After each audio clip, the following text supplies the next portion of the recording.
Chapter 14. An exciting discovery. Nancy Drew, why are you packing that suitcase? You're not leaving camp already. Helen Corning, entering the cabin which she shared with Nancy, stopped in the doorway and stared in amazement at her chum, who was folding wearing apparel carefully into her suitcase. I'm afraid I must leave this afternoon, Nancy admitted regretfully. But you've been here only 3 days, Helen protested. Don't you like the camp? Oh, I've had a wonderful time, Nancy cried impulsively. And the girls have been so nice to me.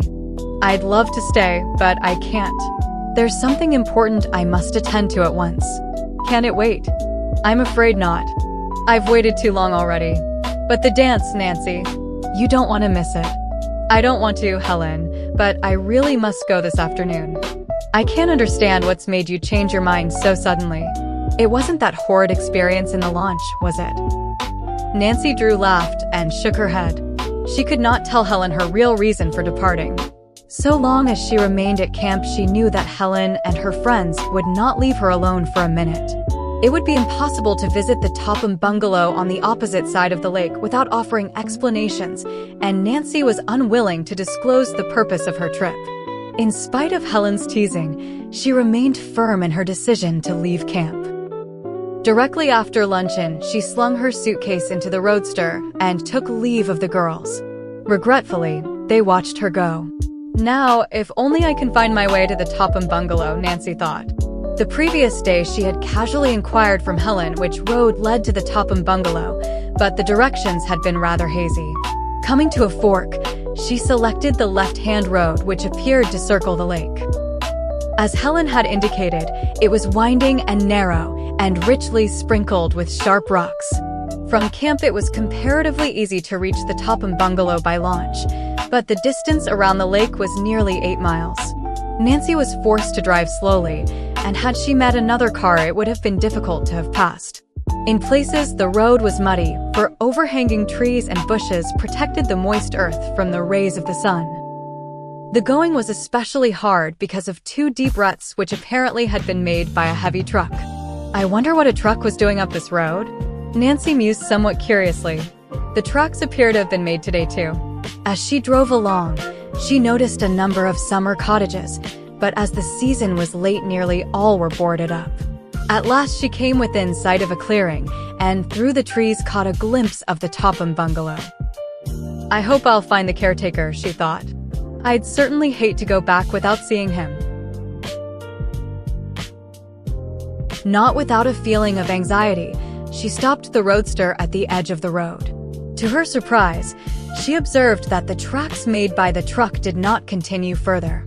Apparently, the truck had turned in toward the bungalow. Nancy hurried up the path. As she emerged from among the trees, she stopped short and stared ahead in amazement. The entire camp was in disorder. The front door of the bungalow had been flung wide open, and the side doors were likewise ajar. An overturned chair had been dropped carelessly on the porch, and a trail of knickknacks stretched from the house to the path.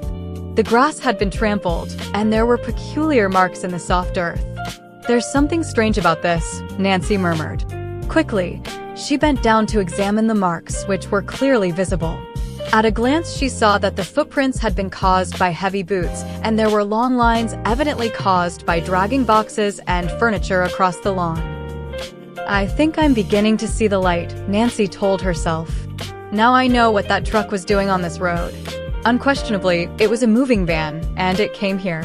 Again, she examined the imprints in the soft earth. These marks couldn't have been made more than an hour ago, at the latest, she decided.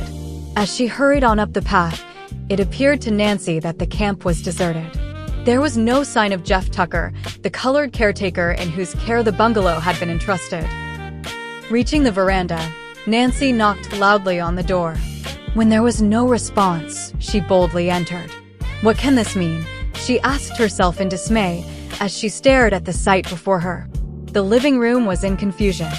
Save for a few pieces, it was bare of furniture. Even the draperies and curtains had been ripped from their rods. The rugs were missing, as was everything else of value. To Nancy's astonishment, she found that with the exception of one room, the entire house had been ransacked. Only one bedroom had been left practically untouched, and as she stepped into it, she noticed that the rug had been rolled up and securely tied as though in preparation for moving. As Nancy gazed at the disorder about her, she searched her mind for an explanation. What could it mean? It looks like a case of ordinary robbery to me, she reasoned. Nancy had frequently read of cases where the summer homes of wealthy persons had been stripped of furniture and rugs by unscrupulous robbers who sold the valuables to second-hand dealers and fences. In recent years, there had been a number of thefts in the vicinity of Moon Lake, and as a protective measure, many of the cottage owners employed caretakers the year around.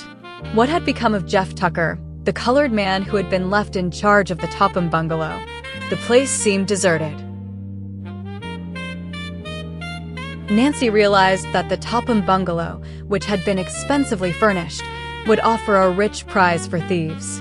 Now, as she viewed the evidence, the suspicion which lurked in her mind developed into firm conviction. She was certain that robbers had ransacked the place, carrying off nearly everything of value. They must have taken the Crowley clock too, Nancy told herself with a sinking heart. If they have, I'll never set eyes on it. A feeling of desperation came over the girl as she realized that again she had been thwarted. It seemed almost as though a cruel fate had ordained that the mystery of the missing Crowley should forever remain unsolved. As Nancy returned to the bedroom, she regarded it meditatively. Why had the robbers left this one room practically untouched? Certainly the furniture was as valuable as that which they had taken. Unquestionably, the thieves had intended to strip the room, for they had rolled up the rug. I wonder if they heard me coming and were frightened away, Nancy asked herself. I didn't see a sign of their truck, and yet I'm sure they couldn't have left here many minutes before I arrived. As the thought occurred to her, she glanced uneasily over her shoulder. She realized that she was buried in a wilderness some miles from the nearest house, and the knowledge that unscrupulous men were in the vicinity was anything but reassuring. What if those robbers should still be around here? Flashed through her mind. As Nancy Drew listened tensely, the very silence of the empty house was startling. A strange feeling came over her. She could almost sense that someone was watching her every movement.